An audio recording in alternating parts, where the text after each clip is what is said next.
sit with me, sweetheart. I want to talk to you about something I've kept inside my heart for many, many years. I'm old now, and when you get old, you start to feel which stories need to be told before it's too late.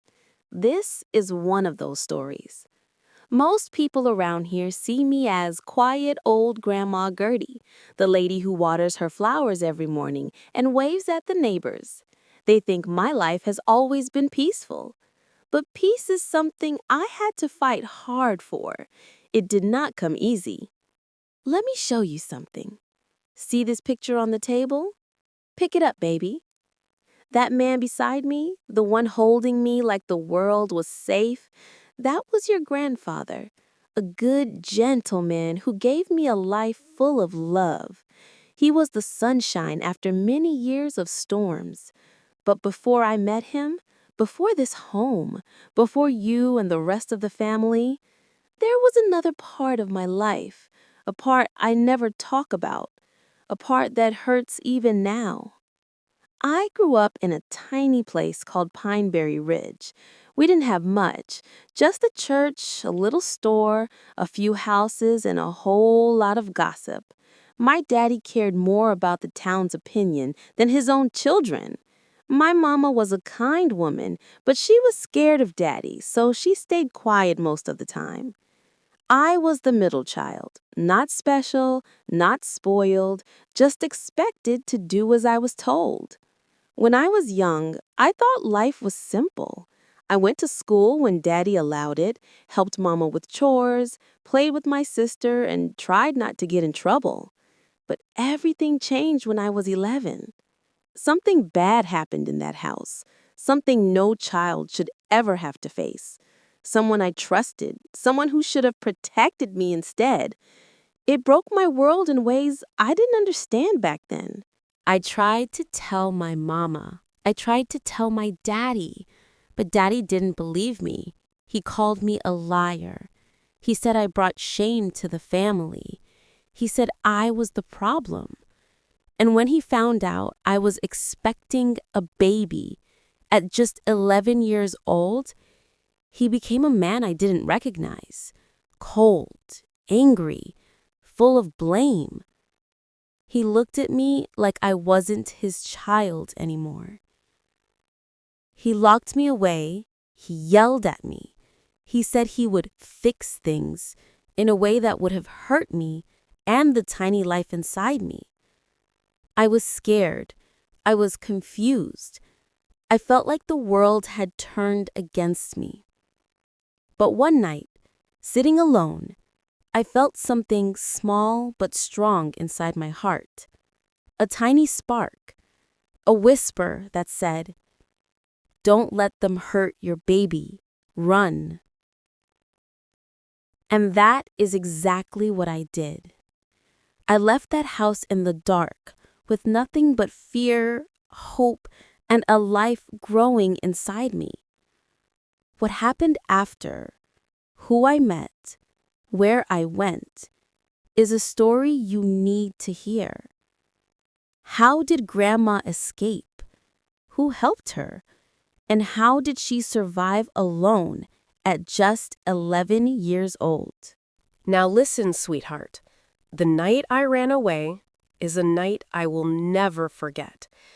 I still remember the cold air on my skin, the sound of the old screen door creaking, and my heart beating so fast I thought it might burst.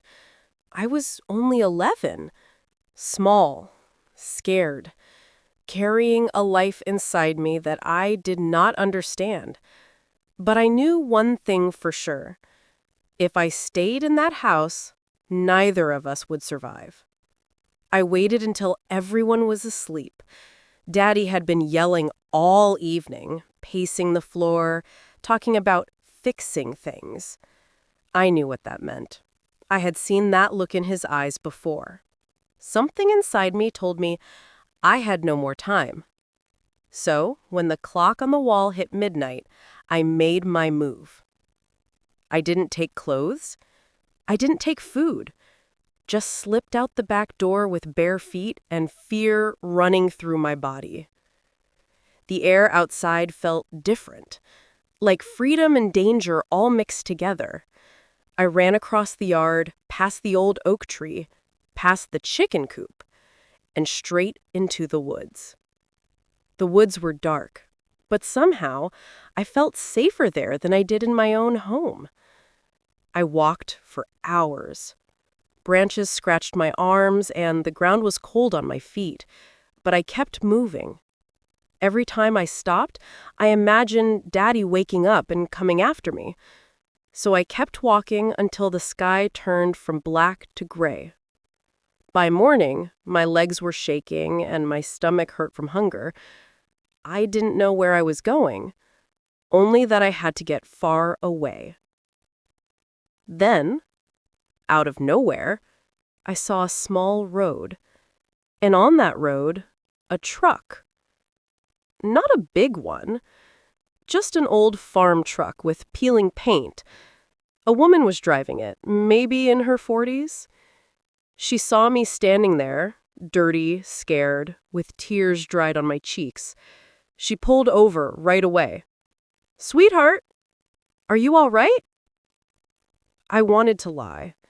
I wanted to say yes, but when she looked at me with those kind, motherly eyes, the truth came spilling out of me. I didn't tell her everything, not the deep, painful parts, but enough for her to understand I needed help. She opened her truck door and said, "Get in, honey. You're safe now." For the first time in months, I felt a small bit of hope. Her name was Miss Clara.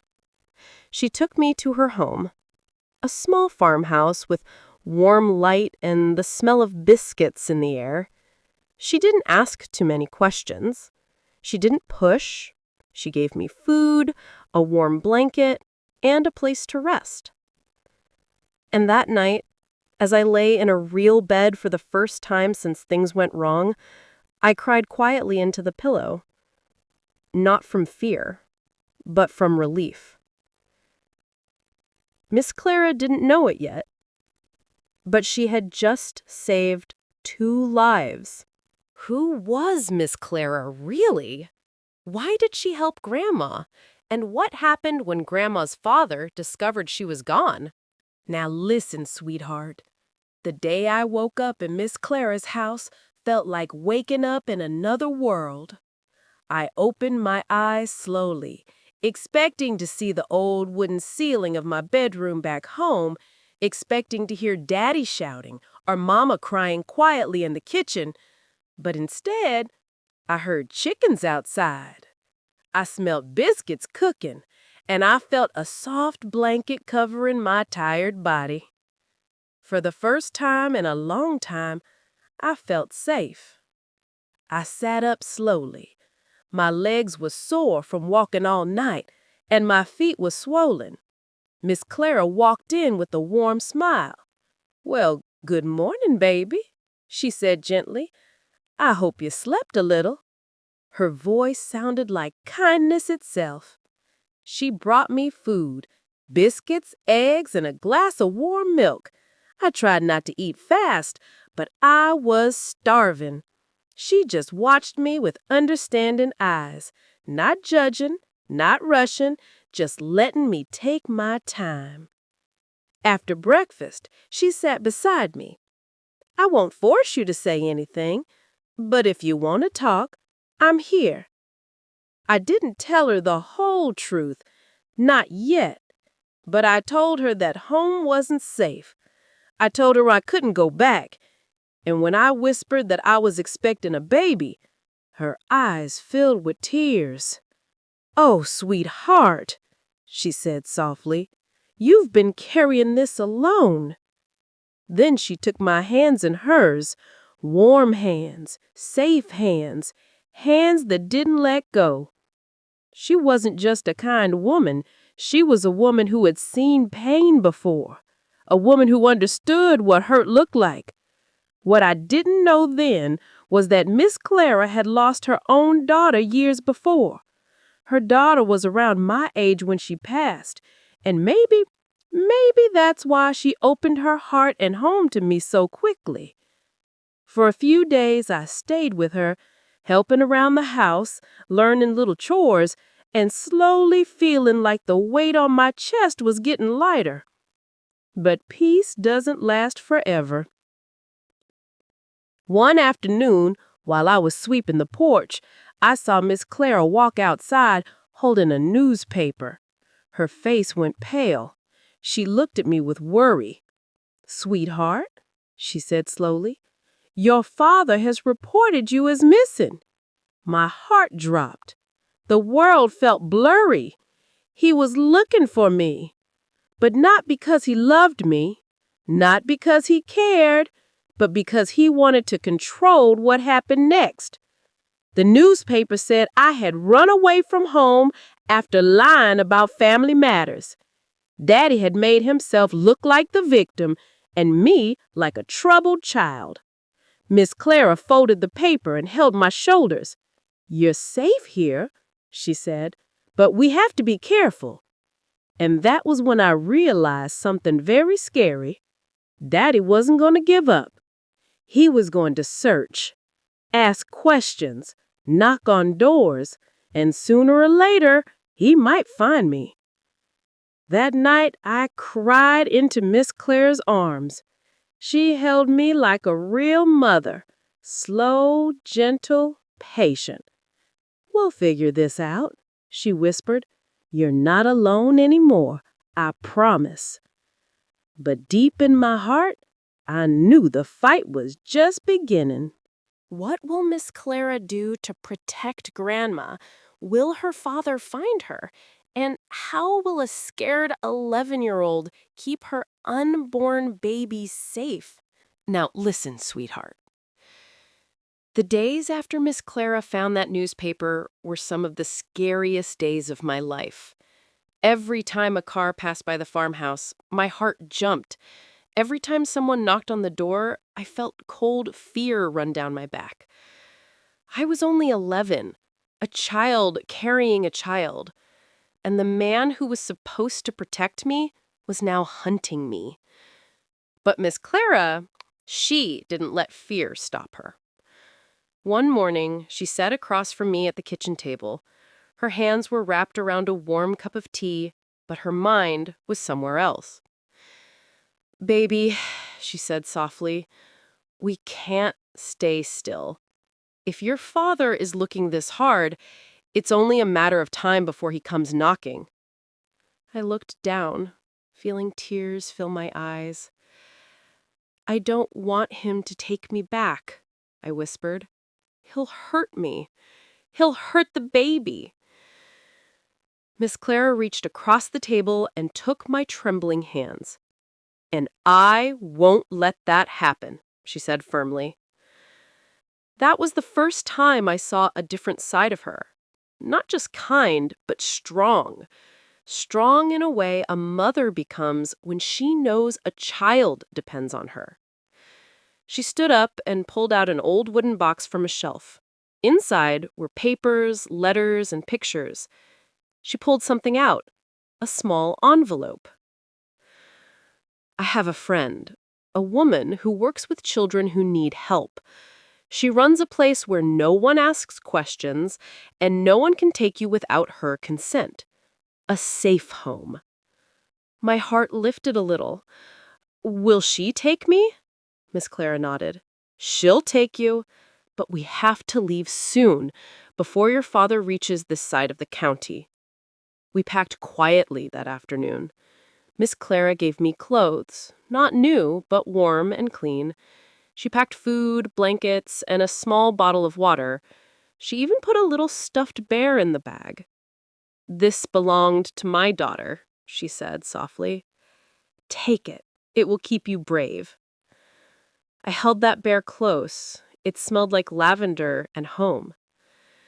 As the sun began to set, we walked to her truck. The sky was orange and the fields looked soft and calm. But inside me, everything was shaking. We drove for hours, past farms, past old gas stations, past roads I had never seen. Every now and then, Miss Clara looked over and said, "You're doing good, sweetheart. Just a little more." Finally, we reached a small town called Willow Creek. At the very end of the road stood a big old house with white paint and green shutters. A woman with silver hair stood on the porch, waiting. "That's her," Miss Clara said. We walked toward the house together. The silver-haired woman smiled warmly. "You must be the little one Clara told me about," she said. Her voice was soft but strong, like she had seen many hurting children and knew exactly how to hold them together. "My name is Miss Helen. You're safe here." Safe. That word felt like a warm blanket around my heart. But deep down, I knew something else. My father was still searching, and sooner or later, he might find out exactly where I was. When Miss Clara left me in Miss Helen's care, I felt two things at the same time: safe and scared. Safe because Miss Helen's home felt warm the moment I stepped inside. Scared because I knew my father wouldn't stop looking for me. Miss Helen's house was big, with creaky wooden floors and soft yellow light shining from every room. On the walls were drawings, children's drawings. Names were written under them, like Maria, James, Leela.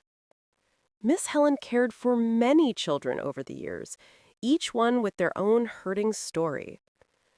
She placed her hand on my shoulder. "Come, sweetheart, let me show you your room."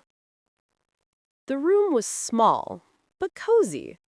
A simple bed, a quilt with little flowers on it, and a window that looked out at a big oak tree.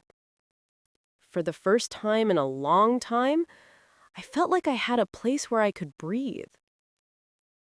But even in that safe room, fear stayed close.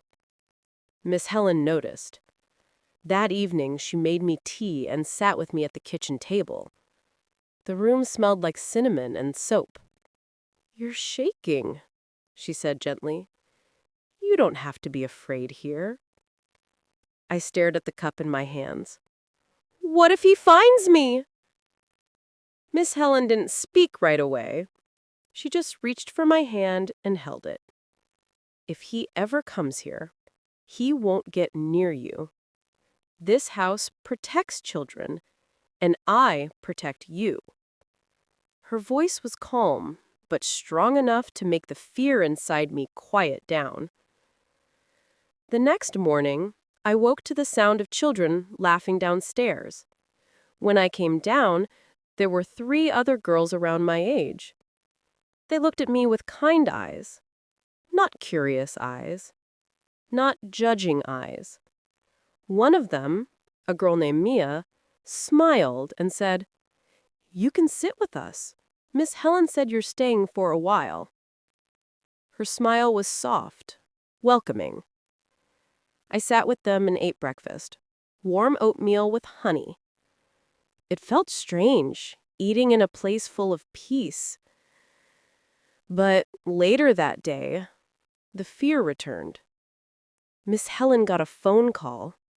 She stepped into the hallway to answer it, but her voice carried through the house. "No, we haven't seen her. Yes, we'll call if anything turns up." When she hung up, she looked worried. She called me into the living room. "That was the police. Your father filed another report. He's telling everyone you ran away because you're a trouble child." My chest tightened. "But you know the truth, and I know the truth. That is why we must be careful." She knelt in front of me and looked into my eyes. "I need you to stay inside for a while. Don't go near the windows. Don't answer the door. Can you do that for me?" I nodded. She smiled softly and brushed my hair behind my ear. "You're brave, sweetheart. So much braver than you know." But that night, as I lay in the small bed under the flowered quilt, a question kept repeating in my mind. How long before he finds me? And even worse, what will happen when he does? Days passed in Miss Helen's house, and every day I tried to act normal. I helped with little chores, folded blankets, played quiet games with the other girls, and tried to smile when they smiled. But inside, a storm was always there. Every time footsteps sounded outside, my heart jumped. Every time a car slowed down near the house, I felt my breath stop. Miss Helen said I was safe, and I believed her, but fear is a hard thing to chase away. One afternoon, while the girls were drawing pictures on the living room floor, Miss Helen walked in and said, "Let's all stay inside today. No playing in the yard." The girls looked confused, but they obeyed. I knew why she said it. My father was still looking for me. That evening, the sky turned gray and the wind picked up. I was in the kitchen helping Miss Helen wash dishes when she suddenly froze. Her eyes shifted toward the window. A car was pulling into the driveway. Not Miss Clara's truck, not a friendly neighbor. A dark-colored car I didn't recognize. Miss Helen dried her hands quickly. "Go to the back room," she whispered. "Now." My heart pounded so loud, I thought the whole house could hear it. I moved fast, feet barely touching the floor. I slipped into the back room, a small storage room, and closed the door softly. I sat on the floor, pulling my knees to my chest. The house felt too quiet, too still. Then, a knock at the door. It sounded like thunder in the silence. Even through the walls, I heard a deep voice speaking. "Ma'am, we're looking for a missing girl. Her father says she may be in this area." I covered my mouth with my hand, trying not to make a sound. Miss Helen answered with her calm voice. "There are no new children here, only the ones already in my care." The man spoke again. "She's 11, dark hair, thin. She ran away from home." He paused. "Her father says she lies. He says she's troubled." My chest hurt. Those words again. Troubled, liar, shame. Miss Helen's voice sharpened, just a little. "Sir, I follow the law. If I see her, I'll call. But no one like that is here." There was silence. Then, footsteps on the porch. I held my breath. Another voice joined in, the second officer. "Should we check inside the home?" My whole body went cold. If they searched, they would find me. But Miss Helen answered firm and strong. "No, you may not. This house is a protected children's shelter. Without a warrant, you cannot enter." A long pause followed. Finally, the officer sighed. "All right, ma'am, we'll be on our way." Their footsteps moved away. Car doors shut, and the engine started. Only when the car drove off did I finally breathe again. Miss Helen opened the back room door and knelt beside me.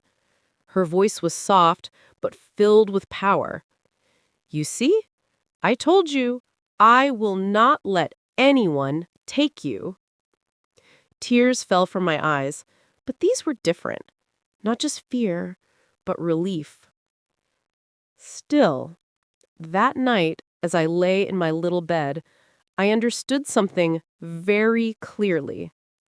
My father was closer than ever, and he wasn't going to stop. Will Grandma's father return? What will Miss Helen do next? And what happens when Grandma's pregnancy becomes harder to hide? After the police left, I tried to calm down, but my heart kept beating fast for hours. Even when Miss Helen hugged me and said, "You're safe," a little voice inside me whispered, For how long? The days that followed were quiet, but not peaceful. Every sound made me jump. Every knock made my hand shake. I slept with the little bear Miss Clara gave me pressed tight against my chest. But something else was happening too. My belly was growing. I was still small, just a child, but the little life inside me didn't care how young I was. It kept growing even when I tried to hide it. One morning, while the other girls were playing, Miss Helen called me into her office. She had a gentle smile, but her eyes were serious. "Sweetheart," she said softly, "we need to talk about the baby." I froze. I thought I was hiding it well, but I wasn't. She pulled a chair next to me. "You're showing," she said gently. "Soon everyone will notice. We have to plan ahead." My throat tightened. I don't want to lose my baby," I whispered. Miss Helen shook her head. "No one will take your baby, not while you're under my care. But we need a doctor. You need to be checked. You're so young. We must make sure you're healthy." A tear slipped down my cheek. I didn't even know what it meant to be a mother. All I knew was that this tiny life was the only part of me that felt innocent. Miss Helen held my hands. "I will go with you. You won't face any of this alone." Later that day, she drove me to a small clinic in Willow Creek. The nurse looked at me with sad eyes, but kind ones too. They didn't ask too many questions. Miss Helen had a way of protecting me without saying everything. The doctor checked me, spoke softly, and said, "She's young, but the baby is fine. She needs rest, food, and calm. No stress." Miss Helen thanked him, but I could see worry behind her smile. She knew no stress would be hard with my father still searching. On the drive back, Miss Helen said, "We have to be careful. When your belly gets bigger, your father's story won't make sense anymore. People will start asking questions, and questions make men like him angry." I felt fear rise again. What if he finds me? Miss Helen looked at me with the strongest eyes I had ever seen. "Then he will face me, not you." That night, I lay awake in bed, feeling the tiny movements inside me. My hand rested on my stomach and I whispered, "It's okay, little one. I'll protect you." But deep down, I knew things were getting harder. Hiding was getting harder. Breathing was getting harder. And when I heard Miss Helen talking quietly on the phone later, her voice worried but trying to stay calm, I knew something big was coming, something we couldn't avoid. What news did Miss Helen receive? What danger was coming closer? And what will Grandma face next as her belly grows? The night I heard Miss Helen whispering on the phone, I knew something was wrong. Her voice was low, worried, the kind of voice grown-ups use when they're trying not to scare the children. I stayed quiet, lying in my small bed, but my heart was loud in my chest. The next morning, she called me into her office. The sun was shining through the window, but the room felt heavy. Miss Helen sat down across from me, folding her hands like she was holding something fragile. "Sweetheart," she said softly, "I need to tell you something, and I need you to be brave." My stomach tightened. "What happened?" She took a breath. "A man came into town yesterday. Your father." I felt the whole room spin. My hands went cold. My body froze. Miss Helen continued. "He went to the police station, the church, the market, everywhere. He's telling people you're a troubled girl who ran away. He's saying you're making up stories to ruin his name." I lowered my head. It was the same lie he always used, but hearing it again still hurt. Miss Helen reached over and lifted my chin gently. "Listen to me," she said. "I know the truth, and the people who are meant to protect you know the truth. But your father is getting desperate. That makes him dangerous." I swallowed hard. "What will he do?" "He's planning to go door to door," she said. "He wants to search every home in the area." My breath disappeared. Miss Helen squeezed my hand. "We won't let him in here. This house is protected by law.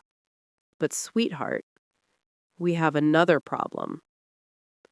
She looked at my growing stomach. "In a few weeks, no one will be able to pretend they don't notice." Silence filled the room. A child at 11? A baby on the way? It was something people would talk about. Something that would force questions. Questions that might lead my father right to me. Miss Helen stood up and walked to the window. "I spoke to a friend last night. She runs a home for young mothers in another county, far from here. Your father won't know the place. You'll be safe there." Her voice was calm, but sad. I whispered, "Do I have to leave?" She nodded slowly. "I don't want to lose you to a man who hurt you. I don't want him to find you. And this may be the only way to keep you and your baby safe." My heart broke a little. I didn't want to leave Miss Helen. She felt like the closest thing to a mother I had ever known. Seeing the tears in my eyes, she knelt beside me. "Sweetheart, I'm not sending you away. I'm sending you forward. You deserve a future, one with safety, care, and people who understand what you're going through." I leaned into her arms, feeling her warmth as tears ran down my face. She whispered, "We leave in 2 days." 2 days. Before everything would change again. 2 days before I stepped into another unknown place, carrying a baby and carrying the hope that maybe, just maybe, life could still get better. Where will Grandma go next? Who will she meet there? And what happens when her father realizes she's gone again? Those 2 days before we left felt heavy, like the whole world was holding its breath. I tried to act normal, helping Miss Helen fold clothes, talking with the other girls, but inside, my heart felt like it was cracking. I didn't want to leave. Miss Helen's house had become the first place I ever felt safe. The first place where people believed me. The first place where no one yelled at me or hurt me. But I understood why I had to go. My father was getting closer every day. The night before we left, Miss Helen sat by my bedside. The little lamp in the corner made her silver hair glow softly. "Are you scared?" she asked. I nodded. "A little." She brushed my hair gently, the way a real mother would. "You're stronger than you think," she whispered. "And this next place, it will help you. The women there understand girls like you. They won't judge you. They'll take care of you." A small tear fell from my eye. "I don't want to lose you." Miss Helen pulled me into a warm hug. "You won't lose me. I'll always be part of your story. And one day, when you're older, you'll understand why this is the best path." I held on to her like she was the last safe thing in the world. The next morning came too fast. Miss Helen woke me before sunrise. The air outside was cold, and mist covered the yard. She packed a small bag with clothes, food, and the little bear Miss Clara had given me. The other girls hugged me goodbye. Mia handed me a bracelet she made from string and beads. She said, "Wear it, so you remember you're not alone." I promised I would. Then Miss Helen and I walked to our car. She opened the passenger door and helped me in. Before she closed the door, she held my hand tight. "You're brave, more than you know." And then we drove away. I watched the house disappear in the rearview mirror. The windows, the porch, the big oak tree. It felt like I was leaving a piece of my heart behind. The drive was long. Miles of fields, old barns, small towns. I felt the baby move, soft and light, like it knew something was changing too. Miss Helen talked sometimes, telling little stories, trying to keep my mind calm, but most of the ride was quiet. Finally, we reached a big white house at the end of a gravel road. It looked peaceful, with tall trees on both sides and a soft green lawn in front. A group of women stood on the porch. One of them, a gentle-faced woman with warm brown eyes, stepped forward. "You must be the girl Helen told us about," she said kindly. "My name is Miss Ruth. Welcome, sweetheart." Miss Helen squeezed my shoulder. "You're safe here." But when I saw a man across the yard hammering a fence post, I froze inside. Not because he looked like my father, but because for the first time, I realized my father could show up anywhere. As Miss Ruth led me inside, Miss Helen whispered, "Remember, no one can take you unless you want to go." But deep in my heart, I knew the truth. My father wasn't done searching yet. Will Grandma finally find peace at Miss Ruth's home? Or will her father track her down again? And how will pregnancy change everything for her? Now, listen, sweetheart. Walking into Miss Ruth's home felt different from any place I'd ever been. The air smelled like warm bread and clean laundry. The floors creaked softly under my feet. It wasn't fancy, but it felt lived in, like a place where people healed. Miss Ruth guided me down a hallway filled with framed pictures. All of them were of young girls holding babies, smiling. I slowed down, staring at one picture of a girl who looked about my age. Miss Ruth touched my shoulder gently. "These girls weren't broken," she said softly. "They were just hurt, and we helped them find their strength again." Her words made something warm stir in my chest. She led me to a small room with a little bed, a dresser, and a window that opened to a field. I placed my small bag on the bed. The little bear Miss Clara gave me sat on top, staring back with button eyes. "We'll take good care of you here," Miss Ruth said. "You'll have school lessons, rest, and food. And when the baby comes, we'll help you through that too." But before she left the room, her face turned serious. "One more thing," she said quietly. "No one outside this house needs to know your real name or where you came from. It's to keep you safe." I nodded. I understood. Secrets were the only thing keeping me hidden. Days passed slowly, but peacefully. There were other girls there, Sarah, June, and Ella. They were older than me, but they didn't treat me like a child. We folded laundry together, cooked simple meals, and took short walks around the property. For once, I felt like a normal girl, but even in peace, shadows still followed me. One afternoon, when Miss Ruth and I were in the kitchen making soup, she paused and looked at my stomach. "You're growing fast," she said gently. "We'll need to take you to the doctor again soon." I nodded. I could feel the baby more now. Soft kicks, little rolls. It scared me, but it also comforted me. That tiny heartbeat kept me alive. Sarah, one of the older girls, sat with me on the porch later that day. She was rubbing her own pregnant belly. "You're quiet," she said. "Thinking about home?" I shook my head. "No, I don't miss home." Sarah sighed. "Yeah, sometimes home is the place you have to escape to save yourself." I looked at her, surprised that she understood. She lowered her voice. "My father was like yours," she whispered.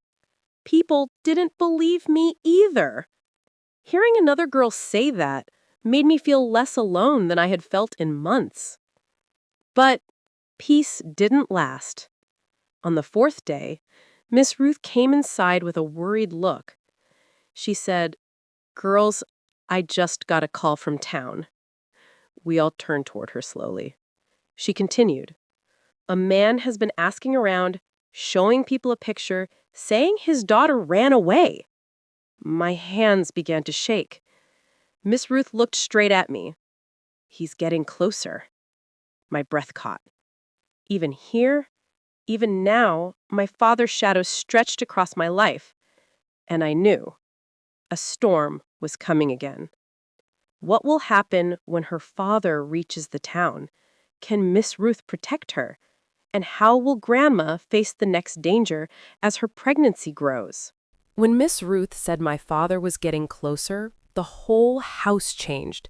The air felt heavy. The girls spoke more quietly. Even the creaking floors sounded louder than before. Miss Ruth gathered all of us in the living room that evening. The lamps were dim, and the sky outside was turning dark. She looked around the room, her face calm but worried. "Girls," she said, "we have to be extra careful now. No one goes outside alone. No one answers the door. And if anyone asks questions, you send them to me." All the girls nodded. I tried to nod too, but my body felt frozen. Sarah, who had become like a big sister to me, reached over and squeezed my hand. "You've got us," she whispered. "We won't let anything happen." I wanted to believe her. I wanted to feel brave, but fear still held my heart tight, like a hand that wouldn't let go. The next morning, Miss Ruth woke me early. "We're going to the doctor today," she said softly. "It might be safer to go before people are fully awake." We drove in her old blue car, keeping the windows rolled up. I sat low in the seat, just in case. The clinic was quiet.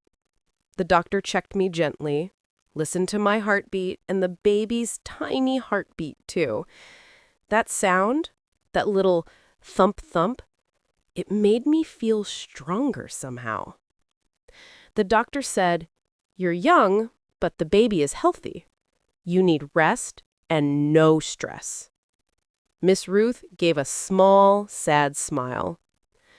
"We will try." On the drive back, she spoke softly. "Sweetheart, no matter what your father says or does, you didn't do anything wrong." Her words warmed something deep inside me. But they also hurt, because part of me still wondered if I had caused everything bad that happened. When we returned to the house, Sarah ran up to us. "Miss Ruth," she said, out of breath, "a man came by earlier. A stranger." My heart jumped. "What did he look like?" Miss Ruth asked. "Tall, dark hair, rough voice. He asked if anyone had seen a girl around here." Miss Ruth's face went pale. She put her hand on my shoulder. "Don't worry," she whispered to me. "He didn't see you, but this means we have to be ready." That night I couldn't sleep. The house was quiet, but my mind wasn't. I sat up in bed, holding the little bear Miss Clara gave me. I thought about all the places I had run from, all the people who tried to help me, all the lies my father told. Why wouldn't he stop? Why wouldn't he let me live? Around midnight, I heard footsteps in the hallway. Slow, steady, gentle. Miss Ruth peeked in and saw me awake. She came to my bed and sat beside me. "You're scared," she said quietly. I nodded. "Sweetheart, remember this," she whispered. "A man can chase your body, but he cannot chase your spirit. And he cannot chase your future unless you let him. Her words felt like a small light in a very dark room. Still, when I closed my eyes, I saw only one thing: my father's face. And I knew he was not giving up. Music fades softly. What will happen when her father gets even closer? Will the house stay safe? And what big decision will Miss Ruth make to protect Grandma and her baby? After that night, things inside Miss Ruth's house changed. Everyone tried to stay calm, but I could feel the fear in the walls. Every whisper felt louder. Every shadow felt longer. Miss Ruth stayed strong, but I saw worry on her face. Small signs, like the way she pressed her lips together or the way her eyes moved toward the window a little too often. One morning, she called me to her office. Her voice was gentle but heavy. "Sweetheart," she said, "I need to talk to you about something important." I sat down slowly, my heart already beating fast. She took a deep breath. "Your father is asking more questions. He's going from town to town, house to house. Some people are starting to believe his story, and some are not. But he isn't stopping." I stared down at my hands. It felt like no matter how far I ran, his shadow always found me.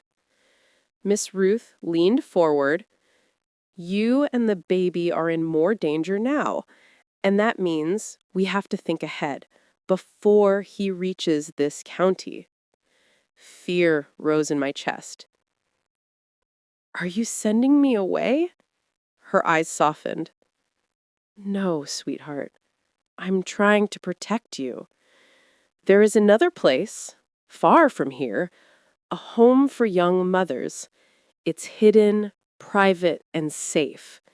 Your father could search for years and never find it." My throat tightened. "Another place?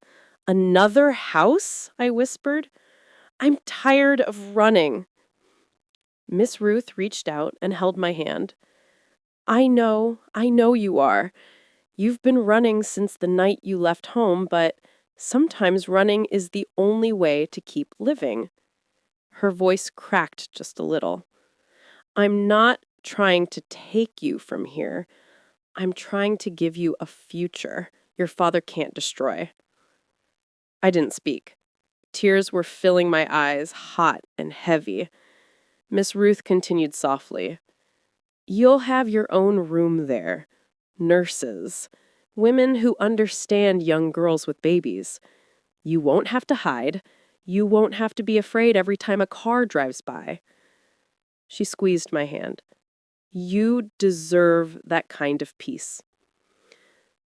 Later that day, the other girls sat with me on the porch. Sarah put her arm around me. "You're scared," she said. I nodded. She sighed. "When you're running from the wrong people, every safe place feels temporary." Her words were soft, but true. June, another girl, added quietly, "Miss Ruth knows what she's doing. If she says this new place is safer, then it is." But even as they tried to comfort me, a small part of me didn't want to leave again. I had learned their names, their stories, their fears. These girls had become like sisters. Leaving them felt like losing family. That night, I lay in bed, hands resting on my growing belly. The baby moved gently, almost like a reminder. This isn't just about you anymore. Miss Helen, Miss Clara, Miss Ruth, all of them had saved me in their own ways. But now, it was time for me to take another step. A hard step. A scary step. But maybe a step toward a better life. Miss Ruth's voice echoed in my mind. "You deserve to be somewhere safe." And I knew, deep inside, the journey wasn't over. It was about to change again. Where will Grandma be taken next? What kind of place is this hidden home for young mothers? And what surprise is waiting for her there? The morning Miss Ruth told me it was time to leave came faster than I wanted. I barely slept the night before. I kept staring at the ceiling, thinking about all the places I had already run from and the new place I was about to run toward. Before sunrise, Miss Ruth helped me pack. Only a few clothes, a blanket, and the little bear Miss Clara gave me. "You don't need much," she said gently. "Just courage." I nodded, even though courage felt like something that belonged to stronger people. The girls gathered in the hallway to say goodbye. Sarah hugged me tight, her eyes full of tears. "Write to us," she whispered. "You're part of us now." June handed me a tiny necklace with a silver heart. "For good luck," she said. Ella squeezed my hand and said, "You're gonna be an amazing mama." Their kindness wrapped around me like a warm blanket and made leaving even harder. Miss Ruth and I stepped outside quietly. The morning air was cold and the sky was still dark. We got into her old blue car and she started driving. At first, neither of us talked. The road stretched long and empty. Fields passed by like moving shadows. After a while, Miss Ruth spoke softly. "The place we're going to is very private. Only a few people know about it. Girls like you, young, scared, expecting babies, they go there to heal."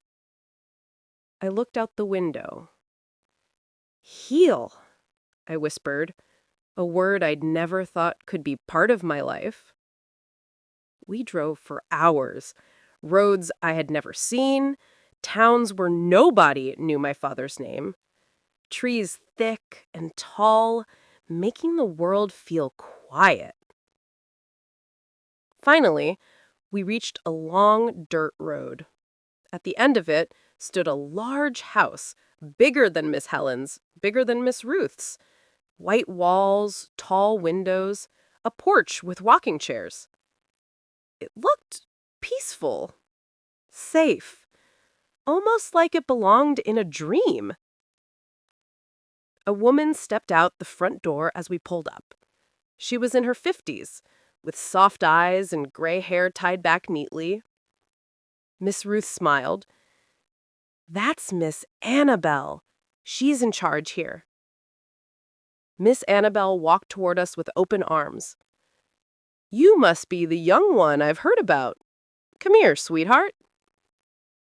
Her voice felt warm, like she already cared about me even though we had just met. Inside the house, I heard soft music playing. The air smelled like lavender and baby powder. Other young girls were sitting at tables, some reading, some sewing, some quietly rubbing their growing bellies. They looked tired, but safe. Miss Annabelle placed her hand on my shoulder. "You're not alone anymore. This is a home for healing, a home for hope." I tried to smile, but my eyes filled with tears. Not sad tears, relief tears. Miss Ruth hugged me tightly before leaving. "You're safe now, and when the time comes, you'll be ready." But just as Miss Ruth turned to... When Miss Annabelle said someone was waiting to meet me, my heart skipped a beat. I wasn't used to people wanting to see me. Most of my life, I felt like someone people wanted to hide. Miss Ruth looked surprised too. "Who is waiting for her?" she asked. Miss Annabelle smiled gently. "Don't worry, it's someone safe." Safe. A simple word, but one I didn't trust easily. Miss Annabelle led us down a quiet hallway. The house was calm, with soft lights and the smell of warm bread drifting from the kitchen.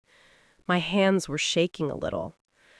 I held the railing as I walked, trying to breathe slow. At the very end of the hallway, she stopped in front of a door. "She's inside," Miss Annabelle said. "She?" I whispered. She nodded. "She's been waiting since early morning." I didn't know who could be waiting for me. I barely knew anyone outside this house. My chest tightened. "What if it's someone from my past?" I whispered. Miss Annabelle gently touched my shoulder. "It isn't your father. I would never allow him near you." Her voice was firm, strong enough to calm the storm in my heart. She opened the door softly. Inside the room sat a woman in her late 20s. She had soft brown hair, gentle eyes, and a warm sweater wrapped around her shoulders.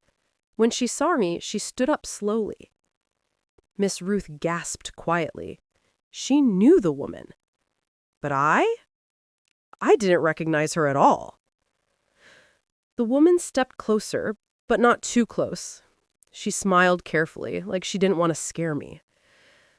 "Hello," she said softly. "My name is Mary."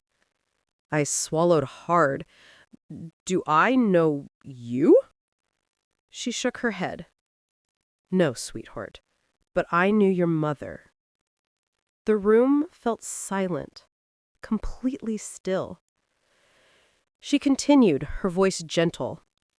"I grew up in Pineberry Ridge, same as your mama. We were good friends in school. When I heard about you and what happened, I wanted to come." My eyes stung with tears. "My mama didn't protect me," I whispered. "At least not enough." Mary's eyes softened with sadness.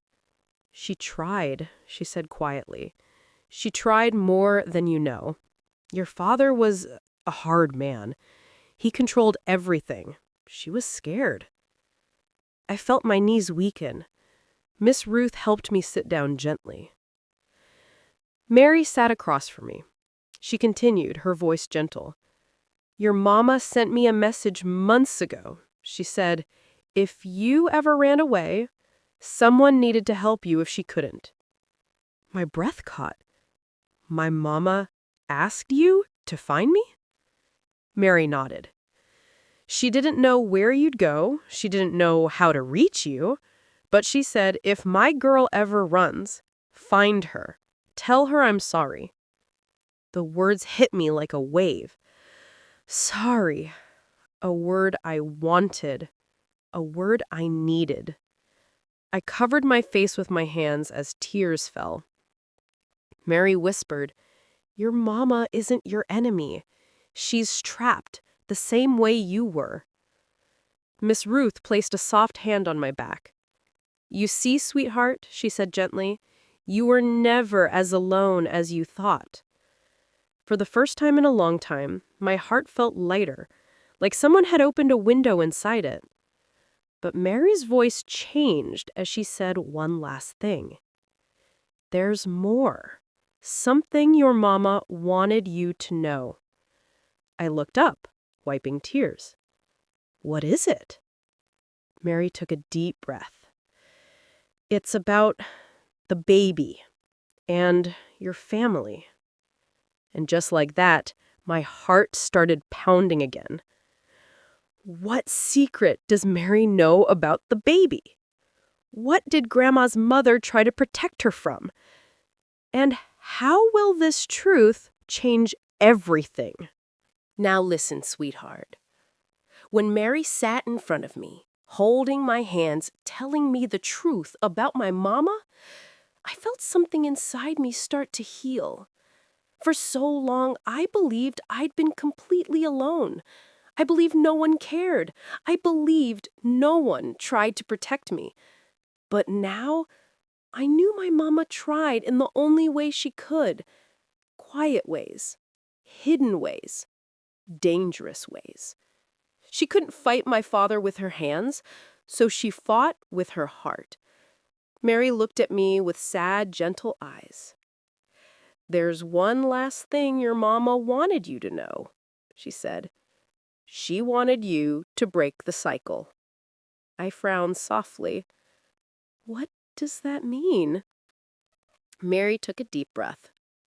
"She wanted your baby to grow up in a world without fear, a world without shouting, without pain. She wanted you to give your child the life she never knew how to give you." My chest tightened. I placed my hand over my belly. Mary continued, her voice warm but strong. "Your father used fear to control everything. But you have a chance to end that. Your child can grow up safe, loved, protected. That is what your mama dreamed for you." Miss Ruth stepped beside me and smiled softly. "That is why we brought you here," she said, "so you could have a fresh start, a real start." I felt tears fall, but they were different from the tears I cried before. These weren't tears of fear, or shame, or loneliness. These were tears of release. I whispered, "I want my child to have a good life." Mary nodded. "And you will give that life because you are stronger than anything that tried to break you." Miss Ruth put her arm around me and said, "Your story doesn't end with pain. It ends with hope." And that was the first moment, the very first moment that I believed her. I looked at Mary and said, "Tell my mama I forgive her." Mary's eyes filled with tears. "I will," she whispered, "and she will be grateful more than you know." That night, everything felt different. The fear that had followed me for months slowly began to fade. The darkness that lived behind me started to shrink, and for the first time since I ran away, I slept without trembling. The next morning, Miss Annabelle sat with me on the porch as the sun rose. The sky was pink and gold, soft and calm. "You're safe now," she said. "Your father will not find you here. This is the end of his reach and the beginning of your life." I looked down at my belly, felt a soft kick, and I whispered to my baby, "We made it." Because we did. Through fear, through running, through heartbreak. We survived. And survival? That was the beginning of everything good that came later. So, sweetheart, that is my story. A hard story, a painful story, but also a story of strength, love, and a new beginning. And you are part of that new beginning.